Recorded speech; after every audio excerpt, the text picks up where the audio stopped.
At 2 in the morning while you sleep, your air conditioner is making your home hotter. Not eventually, not in some abstract seasonal sense. Right now, tonight, the compressor unit outside your window is dumping between 1.5 times the heat it removes directly back into the outdoor air surrounding your house, raising the ambient temperature of your immediate microclimate, which your system then pulls in again and works harder to cool, which dumps more heat, which raises the temperature further, a mechanical loop of escalating self-defeat running on roughly 4,000 watts of electricity, while a solution that requires no electricity, no refrigerant, no monthly contract, and no moving parts has been working beneath the surface of the inhabited world for approximately 5,000 years. The hum outside your window is the sound of an industry that replaced a principle, not because the principle failed, but because the principle could not be built. That distinction matters more than almost anything else you will learn today, because the principle in question is not obscure, not experimental, and not lost. It is operating right now in certified buildings across 3 continents. It operated in the homes of Roman senators and Persian merchants and Egyptian farmers. It is older than iron, older than the wheel in some of its implementations, and it costs, in its simplest form, exactly nothing. The only thing standing between you and it is not engineering, it is paperwork. To understand how this vanished, you have to go back to the builders of desert cities 3,000 years before the first compressor was manufactured. On the Persian plateau, where summer air temperatures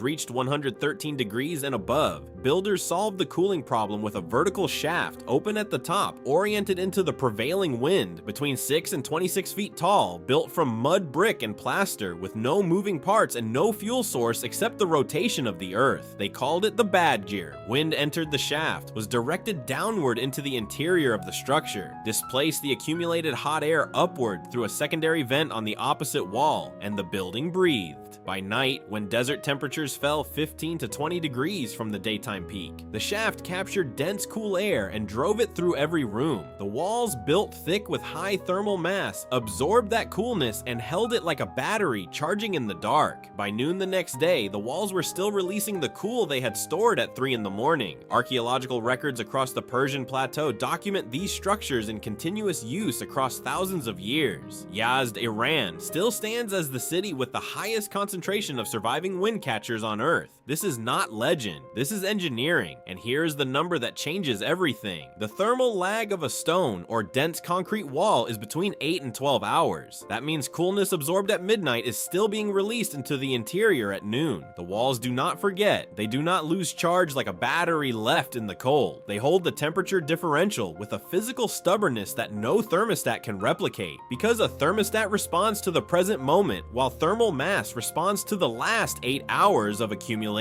physics. This is the mechanism that every warm climate civilization on Earth eventually discovered independently, not through scientific literature or shared blueprints, but through the observable, undeniable, repeatable fact that thick walls stayed cool long after the sun had moved overhead, and the courtyard stones still felt cold under bare feet at midday. The Earth already knew it cooled every night. Someone just had to open a wall. But the Badger was not an isolated invention. This is what makes the origin revelation so structurally explosive.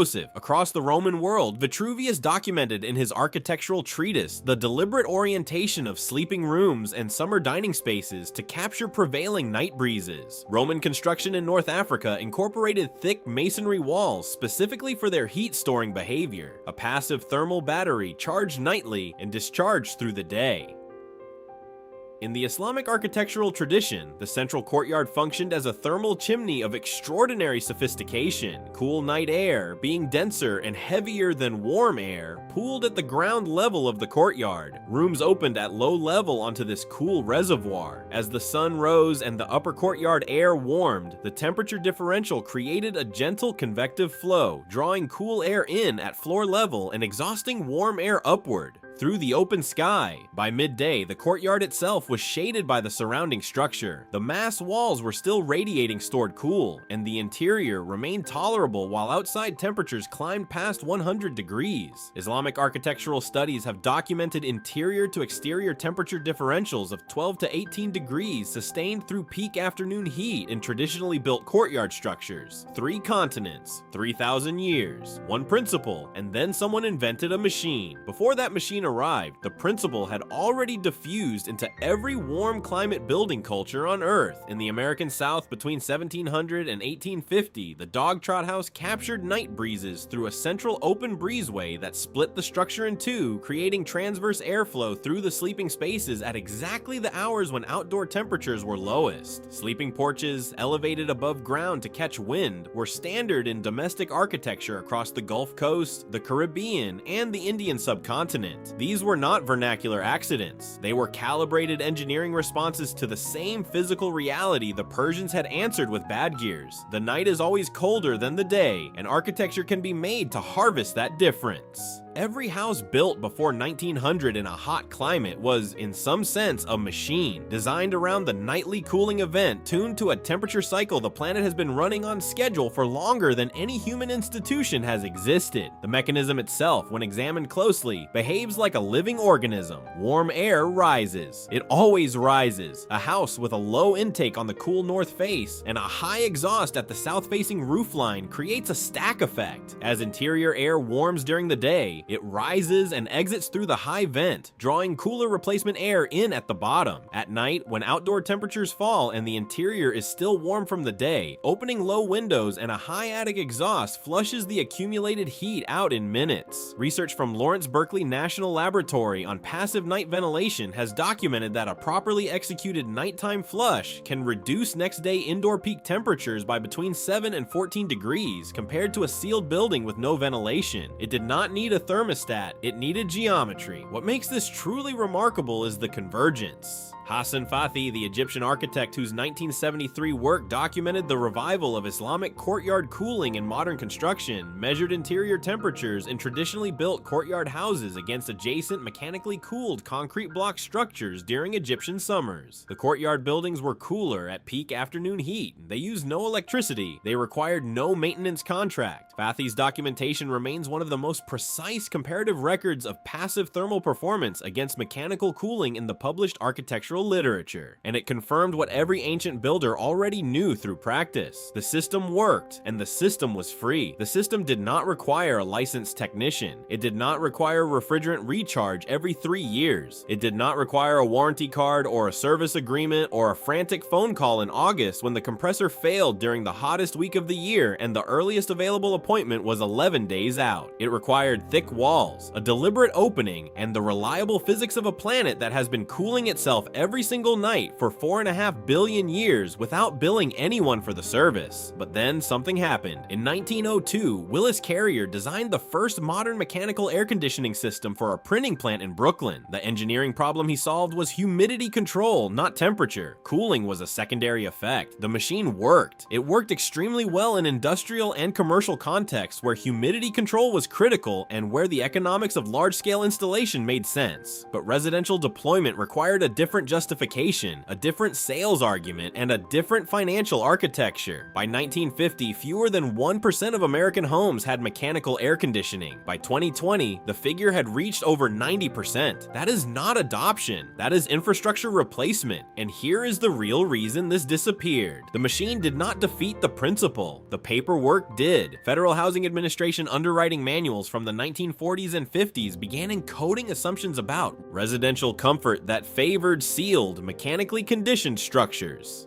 A sealed envelope was easier to appraise, easier to insure, easier to describe in a mortgage document. An operable building, a structure whose performance depended on the behavior of its occupants and the geometry of its walls, had no standardized checkbox. ASHRAE began developing standards for mechanically conditioned air that became the baseline expectation for comfort in new construction. Builders, lenders, and insurers aligned around the machine because the machine produced a legible, warranted, brand-named output. The passive system produced comfort through physics. Physics does not come with a service contract, and this is the part they cannot explain away. Air conditioning was never proven superior to nighttime passive cooling for thermal comfort in climates with a meaningful diurnal temperature swing. In those climates, and they include the majority of inhabited North America, the passive principle was simply attached to none of the financial infrastructure that made the machine mandatory. No mortgage clause required a wind catcher. No building code specified a courtyard. No insurer underwrote a dog trot. The passive solution was not disproven. It was excluded. It was not destroyed. It was made inconvenient to approve. The sealed building envelope, which by the 1980s had become the default construction assumption in American residential code, made mechanical cooling not a choice, but a physical necessity. You cannot flush a sealed building with night air. There is no pathway designed in. The inspector who came to sign off on your house had no checkbox for passive night ventilation. The insurance underwriter needed a brand name on the unit. The code required a rated mechanical system. The principle that had cooled buildings across 5,000 years of human civilization did not fail any technical test. It failed to secure a line item in a federal underwriting manual. The enemy was not a villain. It was a spreadsheet. The rediscovery came through crisis. During the California electricity emergency of 2000 and 2001, grid pressure during summer peak hours became a policy emergency, and utility districts began looking at anything that could reduce residential cooling load without requiring new generation capacity. The Sacramento Municipal Utility District launched monitored programs examining whole house fans, a modern mechanical implementation of the ancient principle, as an alternative to running central air conditioning through the night. The whole house fan is, in essence, a powered badger, a fan between 30 and 50 centimeters in diameter, mounted in the ceiling between the living space and the attic, which pulls interior air upward and exhausts it through attic vents, drawing replacement air in through open windows at low level. It moves between 10,000 and 20,000 cubic feet of air per minute. It runs on between 200 and 400 watts. A central air conditioning system runs on between 3,000 and 5,000 watts. That gap is not incremental. It is a factor of 10. It means that for every hour you run a whole house fan instead of your central air conditioning system, you are consuming 1/10 of the electricity, producing 1/10 of the waste heat exhaust into your neighborhood microclimate, and paying 1/10 of the operating cost while achieving a comparable or superior reduction in interior temperature during the hours when outdoor air is genuinely cooler than the air trapped inside your sealed walls.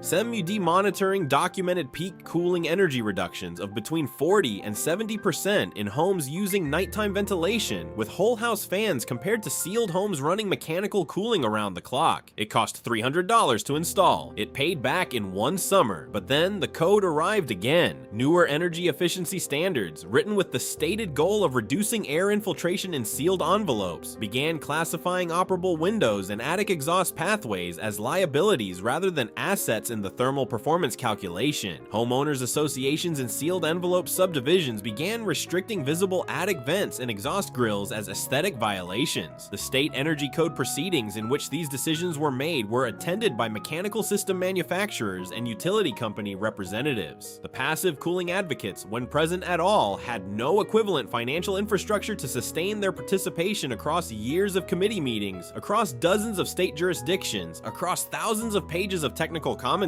They called it an energy code. It was a loyalty oath to the grid. And yet, on the other side of the Atlantic, the principle never disappeared into a spreadsheet. It was measured, certified, and built into national standards with the kind of institutional rigor that American building policy reserved exclusively for mechanical systems. Wolfgang Feist, founder of the Passive House Institute in Darmstadt, Germany, developed the Passive House standard in the late 1980s and early 90s around a core physical insight: a building with sufficient thermal mass and controlled night ventilation does not need mechanical cooling, even in Central European summers that now regularly reach 95 degrees and above. Passive House certified buildings across Germany, Austria, and Switzerland have been monitored over periods exceeding a decade and have been documented operating without mechanical cooling systems through summer peak heat events, using only thermal mass charged by nighttime ventilation and shading to control exterior solar gain. The Swiss Minergie certification program includes passive night flush as a scored performance element in its building rating system. Studies from the Danish Building Research Institute on school buildings using nighttime ventilation as the primary cooling strategy documented interior temperature reductions of between 11 and 14 degrees compared to equivalent sealed structures during summer peak periods. These are not theoretical projections. They are measured results from instrumented buildings in countries that chose to document the physics instead of insure against it. The data is publicly available. The methodology is peer-reviewed. reviewed. The buildings are still standing and still working. The Germans documented it. The Swiss certified it. America insulated against it. The modern implementation requires no ancient courtyard and no specialized construction. A whole house fan mounted in the ceiling, windows opened on the north and east faces at ground level, exterior shading on south and west glazing, and a thermal mass of floor of concrete or tile. The protocol is straightforward. Open low windows at sunset when outdoor temperature drops below interior temperature. Run the fan at full capacity until 2 or 3 in the morning. Close all windows and coverings before 8 in the morning and allow the thermal lag of the mass floor, which holds its stored coolness for between 8 and 12 hours, to carry the interior through the afternoon peak without any mechanical assistance. The ground itself, at a depth of just 6 feet, maintains a stable temperature of between 50 and 59 degrees year-round in temperate zones regardless of surface conditions, regardless of heat waves, regardless of what the utility company charges per kilowatt hour. The nighttime air in most American climates drops below 68 degrees for between 5 and 6 months of the year. These are not marginal numbers. These are operational windows large enough to cool a house, charge a thermal mass floor, and carry the temperature differential forward into the next afternoon on pure physics alone. The resources are already there. The temperature of the Earth has not changed. Your house forgot to listen. At 2 in the morning right now, the planet is doing what it has always done. The air outside is 15 degrees cooler than it was at 4 in the afternoon. The ground beneath your foundation is holding 55 degrees, regardless of what the sky is doing. The cool air is dense and it is sinking, and it is moving toward any low opening you provide. The bad gear on the Persian plateau captured this at midnight 5,000 years ago. The courtyard house in Cairo captured it in the 1200s. The dog trot in Georgia captured it in 1840. The passive house in Darmstadt captures it tonight. Somewhere outside your window, your neighbor's compressor is running, dumping heat into the air at 1.5 times the rate it removes it from the interior, warming the microclimate, drawing that warmer air back in, cycling harder, spending more, and making the neighborhood incrementally hotter for every house on the block. The physics has not changed. The night is still colder than the day. Cool air still sinks. Heat still rises. The earth is still there, cooling itself every single night with total indifference to the cost of electricity, the price of refrigerant, the terms of a service contract, or the opinion of a building code committee. These facts are not opinions. They are not products. They never filed for a patent. The hum you hear outside your window is optional. The silence beneath it has always been free.